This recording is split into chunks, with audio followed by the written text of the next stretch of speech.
Hello students.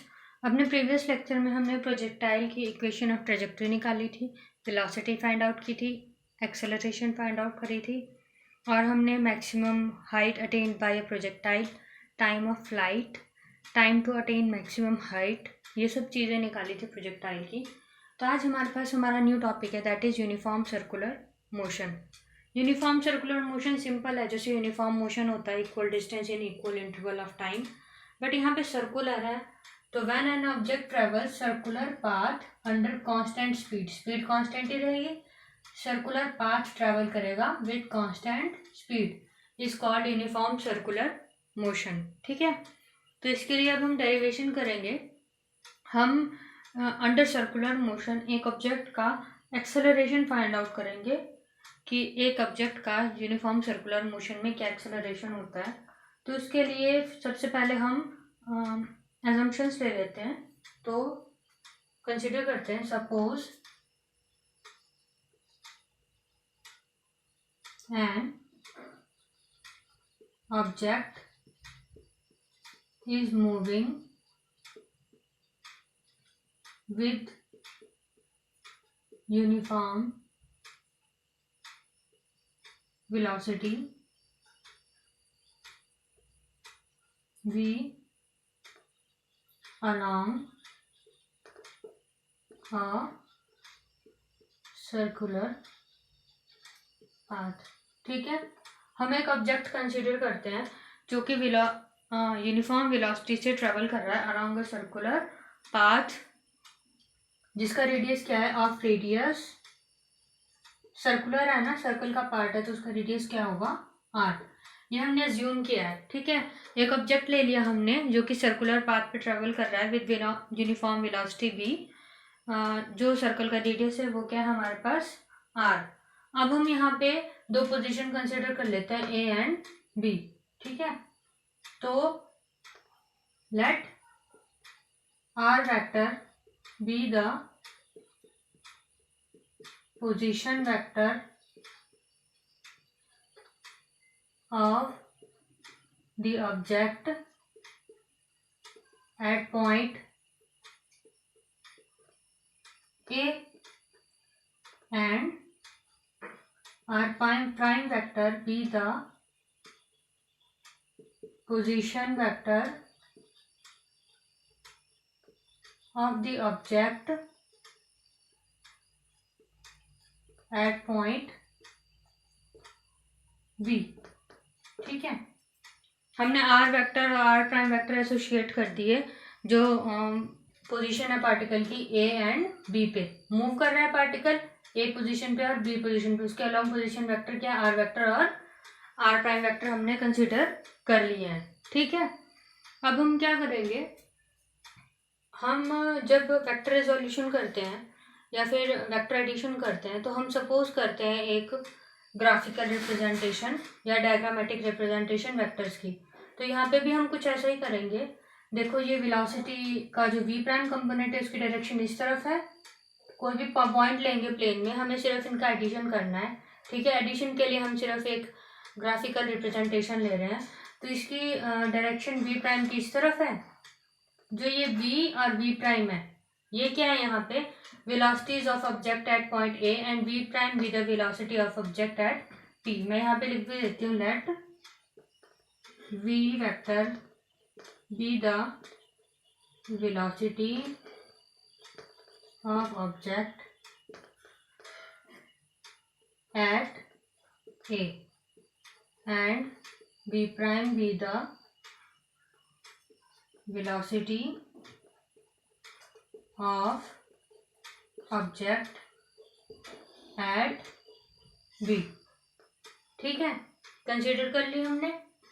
तो अब हम इसका डायग्रामेटिक रिप्रेजेंटेशन बना रहे थे, तो v प्राइम की डायरेक्शन इस तरफ है, हम इस तरफ ड्रॉ कर लेंगे, और v वेक्टर की तरफ डायरेक्शन इस तरफ है, इस तरफ ड्रॉ कर लिया। ठीक है, ध्यान से देखना, ये कौन सा कंपोनेंट है हमारे पास, v प्राइम वेक्टर, ये वाला कंपोनेंट कौन सा है, v वेक्टर।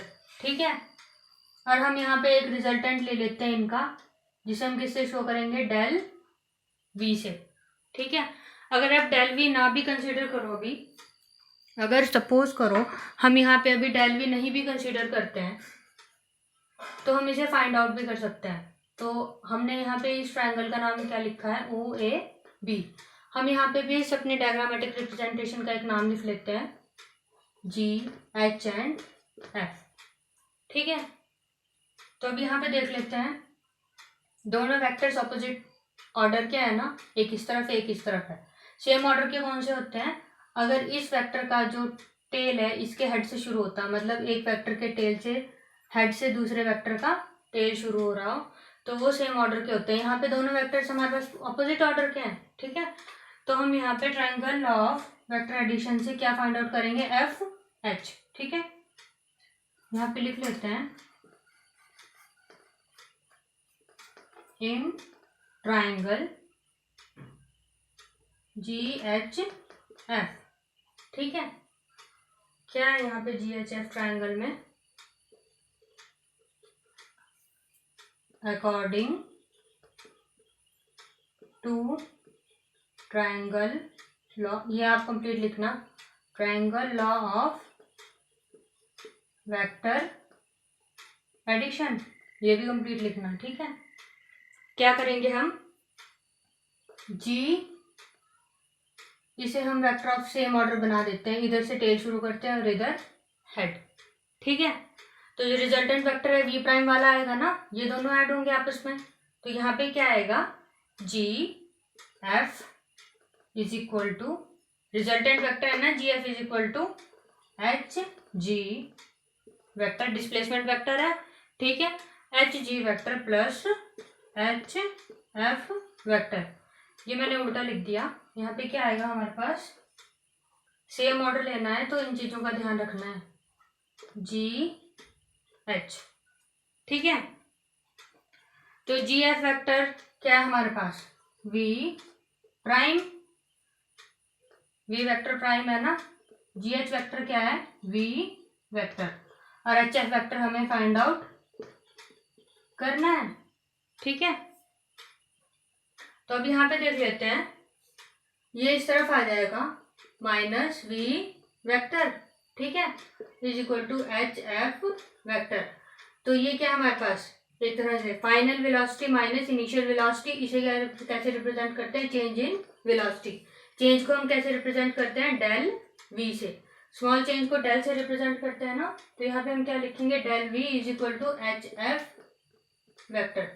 तो हमारे पास according to triangle law of vector addition use करके यहाँ पे ये क्या आ गया, डेल वी वेक्टर। ठीक है, ये था हमारे पास एक पार्ट जिसमें हमने change in velocity find out किया। अब हम इसी को आगे कंटिन्यू करते हैं। अब देखिए हमने यहाँ पे एच एफ निकाला था, क्या था हमारे पास, डेल वी वेक्टर। अब अगर हम ध्यान से देखिए इस फिगर में, अगर इसको थोड़ा सा प्रोजेक्ट कर दिया जाए, ओ ए को और ओ बी को थोड़ा सा प्रोजेक्ट कर दिया जाए, ठीक है, तो ये जो वेलोसिटी वेक्टर्स हैं वो क्या इसके ऊपर परपेंडिकुलर है ना, इन लाइंस के ऊपर परपेंडिकुलर है। So here V prime vector is perpendicular to r prime vector and v vector is perpendicular to r vector। ठीक है, और यहाँ पे देखो अगर ध्यान से देखा जाए तो ये जो हमारे पास डेल आर है, चेंज इन पोजीशन है या पोजीशन वेक्टर है जो भी, तो ये जो आर वेक्टर है और डेल वी वेक्टर है, अगर इसे प्रोजेक्ट करके इसके अलाइनमेंट में लिया जाए तो ये भी एक परपेंडिकुलर है। तो हम यहाँ पे लिखेंगे also del V vector is perpendicular to del R vector.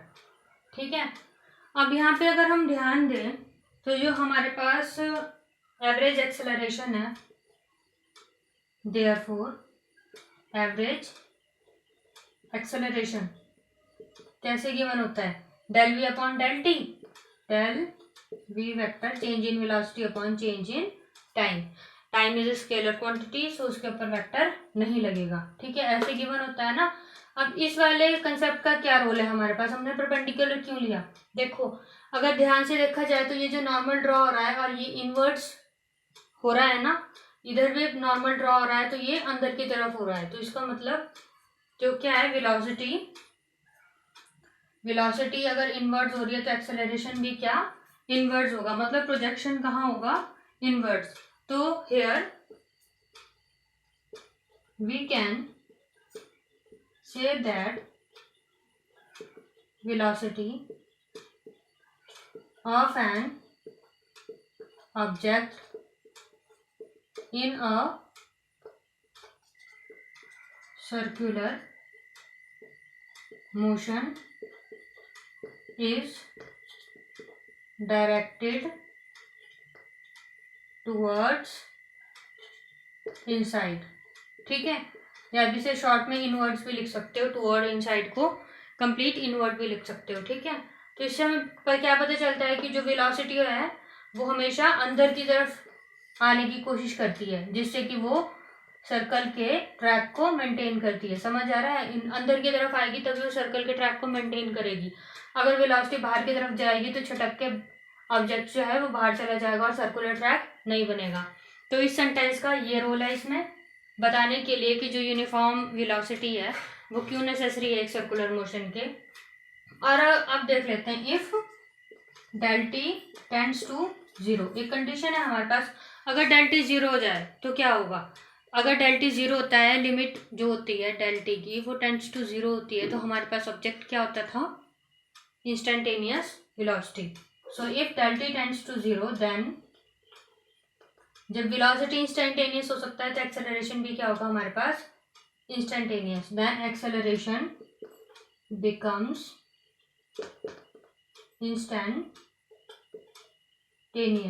Instantaneous मतलब बहुत ही शॉर्ट इंटरवल्स में ऑब्जेक्ट जो क्या है वो एक्सेलरेट हो रहा है। ठीक है, देयरफॉर एक्सेलरेशन, जब वो बहुत ही स्मॉल इंटरवल्स में एक्सेलरेट हो रहा है तो हम एक्सेलरेशन को भी क्या कंसीडर करते हैं कि वो इनवर्ड्स की तरफ ही हो रहा है। एक्सेलरेशन इज ऑल्सो डायरेक्टेड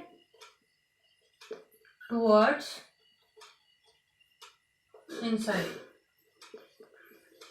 ठीक है, थोड़ा डिफिकल्ट है यूनिफॉर्म सर्कुलर मोशन का कंसेप्ट, बट आपने अगर ट्रायंगुलर लॉ ऑफ एक्सट्रेडिशन ध्यान से पढ़ा है और रेक्टेंगुलर रिजोल्यूशन में कंपोनेंट्स पे ध्यान दिया है तो आप इजीली फाइंड आउट कर सकते हो। ठीक है, अब हमारे पास यहाँ पे एक्सेलरेशन है, नेक्स्ट हमारे पास आता है मैग्नीट्यूड। मैग्नीट्यूड ऑफ एक्सेलरेशन कैसे निकालते हैं हम। ठीक है, अब हमारे पास है मैग्नीट्यूड, टॉपिक आप लिखोगे मैग्नीट्यूड ऑफ एक्सेलरेशन। ठीक है, अब हमारे पास यहाँ पे हमने कंडीशन क्या ली, del T tends to zero, तो मैग्नीट्यूड हम कैसे फाइंड आउट करते हैं, बार्स में लिखते हैं ना, del A equals to magnitude of position vector, नहीं सॉरी वेलोसिटी वेक्टर होता है ना, अपॉन डेल टी। ठीक है, limit del T tends to zero. ठीक है, ये आ गया हमारे पास magnitude. So we have magnitude of acceleration, कैसे दिया था हमने, del A equals to limit del T tends to zero magnitude of del V vector upon del T. ठीक है, हम डेल टी का मैग्नीट्यूड नहीं ले रहे हैं क्योंकि वो एक वेक्टर क्वांटिटी है तो उसका न्यूमेरिकली वैल्यू आएगी इजीली। ठीक है, तो अब हम जो पोजीशन वेक्टर्स हैं हमारे पास आर वेक्टर और आर प्राइम वेक्टर, उनके बीच के एंगल को डेल थीटा कंसीडर कर लेते हैं। मैंने पहले ही यहाँ पे लिखा हुआ है, तो कंसीडर एंगल, हम मैग्नीट्यूड फाइंड आउट कर रहे हैं एक्सेलरेशन का between position vectors R vector and R prime vector be del theta. ठीक है, डेल थीटा हमने कंसिडर किया एंगल बीच में, तो अब हमारे पास दो ट्रायंगल्स हैं यहाँ पे, देखो ट्रायंगल कौन सी है, ओ ए बी और जी एच एफ। जो ओ ए बी है वो हमारे पास एक्चुअल ट्रायंगल है और जी एच एफ है जो हमने ग्राफिकल रिप्रेजेंटेशन बनाया है, तो हम यहाँ पे लिख सकते हैं in triangle OAB and triangle GHF. So in triangle OAB and triangle GHF we have, मैंने पहले भी आपको कंडीशन बताई थी, ठीक है, तो इसलिए मैं शॉर्टकट में लिखूंगी V वेक्टर इज परपेंडिकुलर. आपने परपेंडिकुलर पूरा लिखना है, मैं शॉर्ट लिख रही हूँ. V vector is perpendicular to R vector. दोनों ट्राइंगल्स में हमने पहले भी लिखा था. Is perpendicular to R prime vector V prime, ठीक है. And del V vector is perpendicular to del R vector, ठीक है. देयरफॉर बाय सिमिलैरिटीज, ये तीनों साइड सिमिलर होगी. सिमिलैरिटीज ऑफ दीज 3 साइड्स, ठीक है. परपेंडिकुलर है तीनों, तो हम इनकी सिमिलैरिटीज कंसीडर कर लेते हैं कि जो एंगल्स होंगे तीनों वो क्या है 90 डिग्री, ठीक है. तो एंगल सिमिलैरिटी आप कंसीडर कर सकते हो. तो by similarities of these 3 sides हम डायरेक्ट लिखेंगे, डिटेल में नहीं लिखेंगे इतना. द क्या होगा जब सिमिलर होंगी, द रेशो, हमें क्या चाहिए यहाँ पे, ratio of base length. Base देखो दोनों ट्राइंगल्स का क्या है, base length and side length, ठीक है. बेस लेंथ हम कंसीडर कर लेते हैं डेल R और डेल V, इसे बेस कंसीडर कर लेते हैं. और जो साइड है हम दो में से कोई भी एक साइड ले लेते हैं, ठीक है. तो हम यहाँ पे एक नॉर्मल लेंगे V और R. अब V और R कैसे, R जो इसकी रेडियस है, ठीक है. बड़े ट्राइंगल का हम क्या लेंगे R, that is del R upon R लेंगे हम, ठीक है. और जो हमारे पास दूसरी ट्राइंगल है उसका क्या लेंगे हम, डेल V अपॉन V, जो कि ओरिजिनल वेलोसिटी होगी, ठीक है. इधर भी हम minor angle del theta consider कर लेते हैं, ठीक है. तो हम यहाँ पे बेस और साइड लेंथ लेंगे. थोड़ा अजीब है ये डेरिवेशन, थोड़ा ध्यान से पढ़ना, इसे समझना, और कुछ डाउट हो तो मुझसे पूछना. फिलहाल ये है del V upon V equals to del R vector upon R, ठीक है. Ratio of base length and side length, base मैंने बता दिया आपको डेल R और डेल V ले रहे हैं, और साइड क्या ले रहे हैं V और R. तो यहाँ से हमारे पास डेल V क्या आ गया, V इस तरफ ले गई, del R vector upon R, ठीक है. इधर से हमारे पास डेल V ये आ गया. तो एक्सेलरेशन क्या था हमारे पास, यहाँ पे एक्सेलरेशन क्या लिया था हमने, del A equals to magnitude of del A. Magnitude find out कर रहे हैं ना, limit del T tends to 0 V. हमने डेल V की जगह पोजीशन वैल्यू पुट करनी है ऊपर वाले में डेल A में. तो del V del R upon R है, ठीक है. डेल T हम अलग ही लिख लेते हैं. मैग्नीट्यूड कंप्लीट का नहीं लेना है, मैग्नीट्यूड सिर्फ डेल R का ही लिखना है आपने यहाँ पे. V magnitude of del R del T, ठीक है. अब हम यहाँ पे ये वाले कंपोनेंट्स अलग लिख लेते हैं. V by R limit del T tends to 0 magnitude of del R upon del T, ठीक है. ये आ गया हमारे पास यहाँ पे एक्सेलरेशन. अब हम कंसीडर कर लेते हैं condition, if theta is very small. अगर थीटा बहुत स्मॉल हुआ, देखो यहाँ पे अगर थीटा बहुत स्मॉल हो जाता है तो ये पोजीशन वेक्टर घट के कुछ इतना हो जाएगा, कम आ जाएगा ना. इधर से पोजीशन वेक्टर बहुत पास आ जाएगा, डेल भी बहुत बड़ा है ना, माइन्यूट कंसीडर कर लेते हैं इतना, तो पोजीशन वेक्टर छोटा हो जाएगा. जो आगे से हम इसका डिस्प्लेसमेंट वेक्टर है, ये वेलोसिटी, ये भी बहुत छोटी हो जाएगी. अगर थीटा बहुत स्मॉल होगा डिस्प्लेसमेंट भी छोटा हो जाएगा और थीटा भी छोटा हो जाएगा. तो हमारे पास जो डिस्प्लेसमेंट वेक्टर है वो क्या आ जाएगा, वेलोसिटी इनटू टाइम. ऐसे ही फाइंड आउट करते हैं ना. That is del R into T या del V into T, change in velocity. अब देखो जब ये थीटा बहुत ही स्मॉल हो गया तो चेंज इन वेलोसिटी भी बहुत स्मॉल होगा ना, तो हम वेलोसिटी को डायरेक्ट क्या कर लेंगे v, पर टाइम में चेंज तो होगा ही चाहे वो छोटा ही हो, तो इंस्टेंटेनियस टाइम को हम क्या लेंगे डेल t। तो यहाँ पे जो हमारे पास रिजल्टेंट वेक्टर है उसे हम कैसे शो कर सकते हैं, del R magnitude of del R is equal to v dot del t। ठीक है, ये वेलोसिटी और ये time, speed is equal to distance upon time होता है ना, तो हम यहाँ पे सिंपली डिस्टेंस को स्पीड इनटू टाइम ये शो कर रहे हैं। ठीक है,